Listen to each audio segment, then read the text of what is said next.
Ẹ kú dédé àsìkò yìí, orúkọ tèmi ni olùkọ́ Akínlábí. Ní èní, a máa ṣe àgbéyẹ̀wò àwọn ẹ̀yà ara inú ara tí àwọn olóyìnbó ń pè ní the internal organs of the human body. Internal organs of the human body. Ní àkọ́kọ́, in tí àwọn olóyìnbó ń pè ní brain, Yorùbá ń pè ní ọpọlọ, rere, ọpọlọ, rere. Ẹlẹ́ẹ̀kejì, heart, táwọn olóyìnbó ń pè ní heart, Yorùbá ń pè ní ọkàn, rédò, ọkàn. Ẹlẹ́ẹ̀kẹta, lungs, in táwọn Yorùbá ń pè ní ẹ̀dọ̀fóró, dòdò, mí, ẹ̀dọ̀fóró.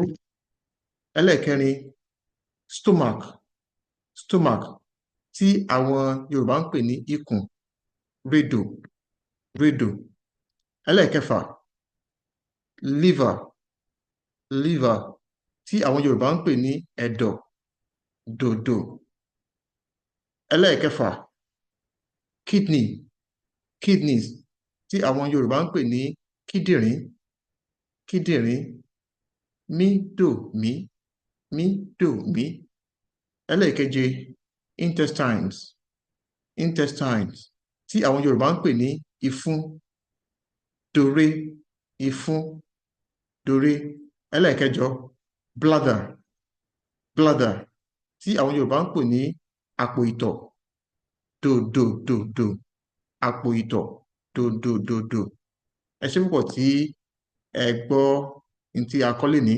Tó bá di ọjọ́ míì, a ó mọ kọ́ nípa ìwúlò àwọn ẹ̀yà ara tí a dárúkọ wọ̀nyí. Ẹ ṣé púpọ̀. Orúkọ tèmi lẹ́ẹ̀kan sí ni olùkọ́ Akínlábí. Ó dìgbà kan náà.